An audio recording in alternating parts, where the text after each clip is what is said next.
Kim is an extraordinary character as far as she has to have such an incredible heart. And we're introduced to a young peasant girl from the country who has no real understanding of life experience. She's been forced into the most extreme life experience at such a young age by losing her parents in a tragic way. And she meets the engineer who brings her into the world of prostitution because she has to survive. When she meets Chris, who again is another complicated character, he gives her something that perhaps she'd already been missing, which is hope and love. And there's a sense of need that is developed in one night because of everything that they share together. So stay with me and hold me tight and dance like it's the last night of the world.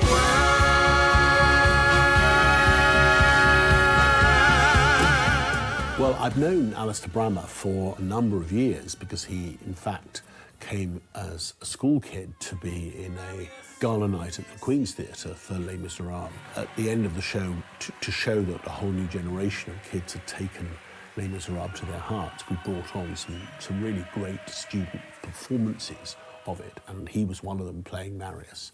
I was so struck with his Marius, I asked him if he would come back in a few years' time when he'd left school to audition for the part again, which he did, and he got, and so he got into the show at the Queen's and was a marvellous Marius there. And out of that, he got into the student gang when we filmed the show about 2 or 3 years ago with Hugh Jackman and Anne Hathaway. He was growing as a performer all the time, and he came and auditioned for Chris. And the music so sat in his voice, he physically and indeed temperamentally was Chris. No one can. I like my memories as they were. Yeah, I had 4 or 5 auditions. I was in Warhorse at the time, and it was during the matinee. I got a call in the interval to say, yeah, you've got the role of Chris. And I was chuffed. It's one of my parts I really wanted to do. I was really, really chuffed. He said, but you have to keep it absolutely quiet. So I was in my dressing room with like 10 other guys, because we all shared a dressing room, and I just got this good news and went, okay, bye. And just had to carry on as if nothing had happened. He understood what he was trying to say, and his portrayal of the breakdown, which we had to work on together, was excellent. And all I made was a mess, just like everyone else, in a place full of mystery that I never once understood.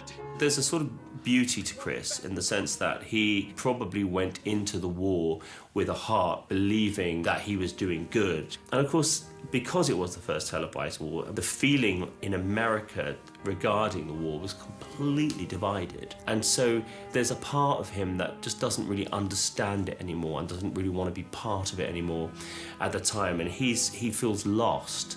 And so at the moment he meets Kim, he's at a low point in his life until he meets her. Screw the engineer! You're the one good thing that I found out here. And then he realises that in a world where he doesn't feel he has anything to contribute, there is actually something he can give and something he can do, and completely dedicates himself to that girl. A world that's so different from all that you are. Until the war comes to an end and America steps in and pulls him apart from that. Among all these young people, there was one veteran, and this is Jon Jon Briones, our engineer. He has played the show at the creation. His first involvement with the production was organising the original auditions in Manila back in 1988. And one day he said, look, could he come be seen for the role as well? And he got into the shortlist. In fact, somebody I think else might have come instead, and then they fell out. And so we were delighted that we had space to take Jon Jon to London. And of course he went through the whole creative process of putting this show together, and with Jonathan Pryce and Leia Salonga, even though he was very young at the time, he ended up over the years understudying and indeed playing the engineer. There! I will crown Miss Tinseltown! This is where I grew up. Of course, I had a life in the Philippines, and I was 22 when I first left the Philippines, my first time to leave the country. And it was London, so I didn't speak any English. You know, for a 22-year-old, earning money, living on your own, I was, you know, on top of the world, and so many great memories. He's been doing a lot of other things other than Miss Saigon for the last several years. But of course, when we were starting to audition for the new company, he, among several other alumni who played the engineers, came up for us. And what was interesting is that at first seeing him, he was still doing the old show, and then we had to say, look, Jon, you're a different man now. You're 20 years older.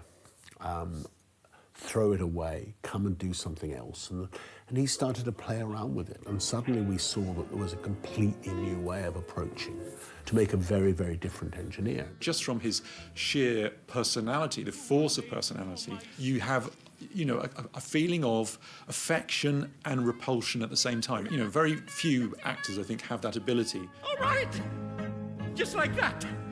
Tell me how and why you at it. Tell me why. I've never dreamt to be back here, to be asked back. I'm so grateful, very blessed, and lucky. I mean, he's called the engineer because he sort of mechanically works his way through everybody and gives them what they need and fixes situations. So he's able to bring a light relief to the show, which is much needed in an otherwise very dark and emotional piece. Oh, fresh air! Is this too much? I can never tell. What you get so much more from the engineer is the sense of desperation and the need of everybody else. He really gives voice to their idea of what freedom and capitalism means to these people, and how he has embraced the whole idea of what the Americans stand for.